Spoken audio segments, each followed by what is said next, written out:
Et revenons à présent sur le drame vécu avant-hier à Netanya. Des jeunes réunis dans le jardin d'une villa pour un verre entre amis autour d'un barbecue. Une fête qui finit mal. Un assaillant surgit dans la villa et ouvre le feu sans distinction sur ces jeunes. Bilan 2 tués et 6 blessés. Regardez. Voilà à quoi ressemble la villa quelques instants après le double meurtre perpétré à Netanya. Du sang partout, dans le salon, les chambres et le jardin, partout. Le site sur lequel nous sommes intervenus était totalement ensanglanté. Un massacre en bonne et due forme.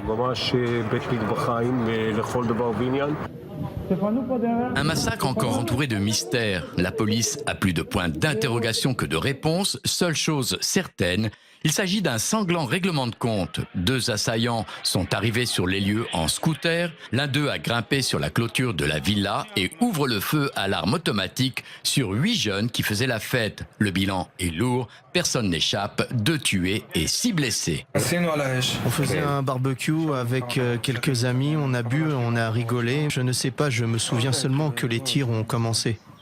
Yoni Farhan, 18 ans et demi actuellement sous les drapeaux, était selon les soupçons la cible à abattre. Il s'en est sorti par miracle, 3 balles dans le corps. Il se relève pour protéger son ami. Soigné à l'hôpital Meir, il tente de se souvenir de ce qui s'est passé la veille à son domicile. Une trentaine de balles au moins, une affaire de quelques secondes. Ceux qui parvenaient à fuir se planquaient.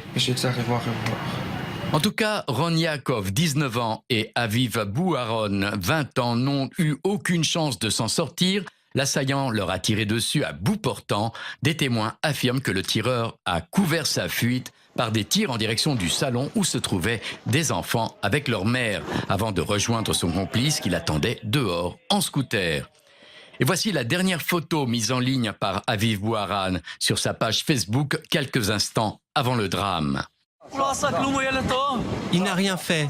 C'est un bon garçon. Il n'a rien fait. Il est mort pour rien. On m'a pris mon enfant. Les proches des familles Bouharon et Yaakov affirment qu'il s'agissait de bons enfants sans aucun lien avec le milieu du crime. Le père et la mère de Yoni ont eux aussi du mal à réaliser le drame qui s'est produit chez eux. Je me joins à leur douleur, qu'ils ne connaissent pas d'autres drames, et je m'excuse parce que c'est arrivé chez moi. Une affaire complexe dont l'enquête a été confiée à la brigade criminelle du district centre, spécialisée dans les lourdes affaires de crime. Les inspecteurs de police vont analyser toutes les vidéosurveillances du quartier, ont interrogé les blessés, les voisins et ont recueilli sur place tous les indices qui pourraient les mettre sur une piste.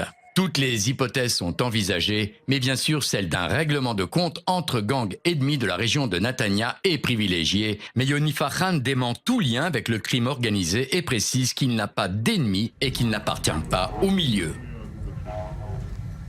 Le drame et l'horreur, mais Maurice, cette fois-ci on évoque la mafia. Est-ce que cette hypothèse vous paraît plausible ? Écoutez, elle semble assez probable puisque finalement, ça paraît incroyable que 2 personnes arrivent, 2 assaillants arrivent et rentrent dans une maison et ouvrent le feu à bout portant comme ça, sans discernement sur des jeunes. Même à un certain moment, il devrait se dire on s'est trompé d'adresse. C'est une possibilité qui a été envisagée par la police, mais j'ai l'impression qu'il s'agit vraiment d'un règlement de compte. Le père le propriétaire de la maison, Chaim Farhan, était connu des services de police. Il a beau dire qu'il n'a rien à voir avec la mafia, il a déjà eu des démêlés avec la justice. Il avait été condamné pour quelques affaires de drogue ou d'immobilier. Je ne sais pas très bien, j'ai pas très bien réussi à saisir. Et il a été déjà convoqué devant la police pour des comportements violents. Il y a eu des plaintes qui ont été posées contre lui. La famille Baron Bouharon apparemment aussi. Connu aussi à Netanya pour ses liens avec la mafia, avec la famille notamment Aboudboul, qui est l'une des familles, les grandes familles des clans mafieux israéliens. Donc on pourrait s'orienter vers la piste mafieuse dans cette histoire. En tout cas, on a l'impression que c'est une nouvelle génération de mafia et que la police perd un petit peu pied alors que l'ancienne génération était bien connue. Hein. Oui, d'ailleurs, pour avoir un œil plus attentif sur les différentes activités de la mafia israélienne, la police du pays a créé en 2006 la brigade de lutte anti-criminalité et le travail de fourmi, Valérie, opéré par les hommes de l'unité Lahav 433 a permis de récupérer près de 430 millions de shekels détenus donc par 18 familles qui composent le paysage de la mafia israélienne. Des familles, vous allez le voir sur cette carte, disséminées sur tout l'ensemble du territoire, des territoires que chacune des familles contrôle. C'est le cas par exemple, on vient de vous le citer, de la famille Aboutboul donc à Netanya, ou de la famille Abergel dans le centre du pays, une famille tunisienne et une famille marocaine. La plupart d'ailleurs des familles sont d'origine d'Afrique du Nord, mais pas que, il y a des familles arabes et russes aussi, et toutes ces familles se sont donc déclarées une guerre sans merci depuis déjà les années 70. En tous les cas, c'est des règlements de compte et ils se sont multipliés quand même, Jonathan, ces dernières années. Oui, il faut le savoir, Valérie, la violence des clans mafieux en Israël tue plus que la violence du terrorisme palestinien, un terrorisme palestinien auquel la mafia emprunte ses méthodes d'élimination, engins explosifs, tirs à bout portant depuis une moto, utilisation de missiles anti-chars, ça va jusque-là.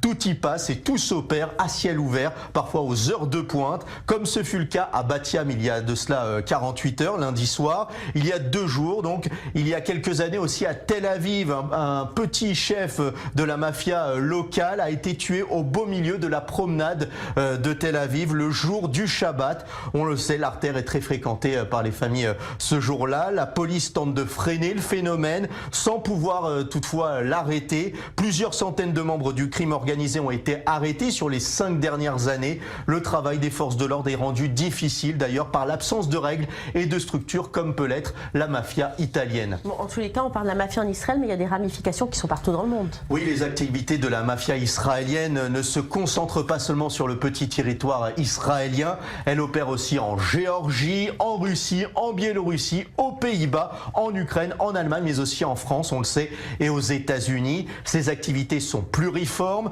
trafic de stupéfiants, raquettes, extorsion, proxénétisme aussi. On le sait, en Israël, quelques 12 000 filles sont employées dans le trafic de la prostitution, donc dans le pays. Le montant des activités mafieuses, Valérie, criminelles et frauduleuses donc en Israël est évalué à 190 milliards de shekels par an, soit environ 40 milliards d'euros.